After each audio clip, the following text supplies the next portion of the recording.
கர்த்தர் அதிசயங்களை செய்கிறார். ஊழியங்கள் வழங்கும் ஜீவ வார்த்தை. இந்த நாளிலே கர்த்தருடைய ஊழியக்காரங்களை வாழ்த்துகிறேன். இந்த நாள் ஒரு பொன்னான நாள், ஒரு மேன்மையான நாள். சிலர் காலையிலே எழும்பி இந்த நாள் எதுக்கு வந்தது, இந்த நாள் வராமல் இருந்திருக்கலாமே அப்படின்னு நினைச்சிட்டு இருக்கலாம். இன்று இரவு முடிவதற்கு முன்பாக நீங்க சந்தோஷப்பட போறீங்க. என் வாழ்க்கையில இந்த நாள் ஒரு மறக்க முடியாத நாள், நன்மையை கண்ட நாள், நற்செய்தியை கேட்ட நாள் அப்படின்னு சொல்லி நீங்க சாட்சியா மாற போறீங்க. அதிசயம் செய்ய போகிறார். நம்புவீங்களா? இந்த ஜீவார்த்தைக்கான வசனத்தை கேட்போமா? யோபு 5:26. தானியம் ஏற்ற காலத்தில் அம்பாரத்தில் சேருகிறது போல முதிர் வயதிலே கல்லறையில் சேருவேன். இந்த ஜீவார்த்தையின் தலைப்பு முதிர் வயது வரை நடத்துவார். முதிர் வயது வரை நடத்துவார். அநேகருக்கு ஐயோ எங்களுக்கு இப்பதான் 30 ஆயிடுச்சு, 40 ஆயிடுச்சு, 50 ஆயிடுச்சு, அதுக்குள்ளே எவ்வளவோ பலகீனம், எவ்வளவோ வியாதி, எவ்வளவோ கஷ்டம், நான் எவ்வளவு நாள் வாழ போகிறேன், என் பிள்ளைகளுடைய திருமணம் வரைக்குமாவது நான் இருப்பேனா, ஒரு பேர பிள்ளையாவது காண்பேனா அப்படின்லாம் நீங்க புலம்பிக் கொண்டிருக்கலாம். முதிர் வயதுல தான் கர்த்தர் பூமியிலிருந்து பரலோகத்துக்கு நம்மளை கொண்டு போவார். சரியா? அதுக்கு முன்னால ஒண்ணும் நடக்காது. நீங்க ஏசப்பா விசுவாசிக்கணும்.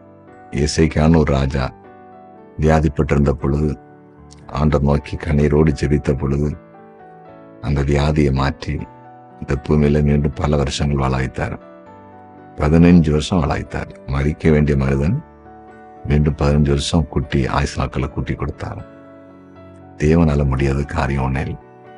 மரணம் ஒரு நாள் பூமியில எல்லாருக்கும் வரும். ஆனா இளம் வயது மரணத்தை ஆண்டவர் விரும்பல. முதிர் வயதுல இந்த உலகத்துல நம்ம செய்ய வேண்டிய காரியங்கள்லாம் செய்து முடித்து, அதாவது ஒருவர் ரிட்டையர்டாகி ஓய்வு எடுக்கிற மாதிரி நம்ம கர்த்தருடைய சித்தத்தை எல்லாம் செய்து முடிச்சுட்டு ஓய்வு எடுப்பதற்கு தேவ சமூகத்துல போறோம் பரலோகத்துக்கு. அதுதான். அதனால பயப்படாதீங்க, ஒண்ணுமே வராது. சரியா? ஒண்ணுமே வராது. எந்த பிரச்சனை வந்தாலும் எல்லாமே உங்களை விட்டு விலகி போயிடும். போராட்டம் விலகும், எதிர்ப்புகள் விலகும், பிசாசன் போராட்டம் அழிஞ்சு போயிடும். இந்த பூமியில வாழுவீங்க. முதிர் வயது வரையிலும் புஷ்டியும் பசுமா இருப்பீங்க, கனி கொடுப்பீங்க, சாட்சியா இருப்பீங்க. விசுவாசிப்பீங்களா? ஜெபிப்போமா? ஜெபிக்க. ஆமாண்டவர், நீர் பேசின வார்த்தைக்காக நன்றி. வார்த்தை கேட்ட உடைய பிள்ளைகளை கிருபையாய் நடத்தும்.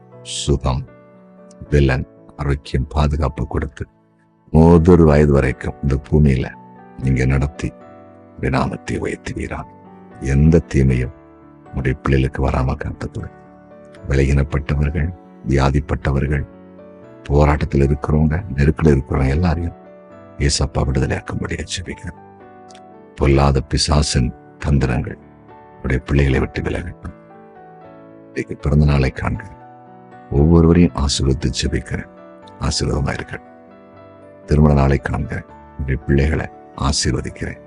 உங்க குடும்பங்களை ஆசீர்வதிக்கிறேன். ஆசீர்வாதமா இருக்கட்டும். கர்த்தருக்காய் ஊழியம் செய்கிற தெய்வ பிள்ளைங்களை ஆசீர்வதிக்கிறார். ஆண்டவரை குறிப்பாக யாராவது மருத்துவமனையில், வீடுகளிலும் ஆபத்தான நிலையில் இருந்தா கர்த்தர் விடுதலையாக்கும்படியாய் ஜெபிக்கிறோம். தேவனை விட்டு பின்மாற்றம் அடைந்தவர்களை மீண்டும் உடைய சமூகத்துல கர்த்தர் இணைத்து உண்மை ஆராதிக்க வைப்பீராக.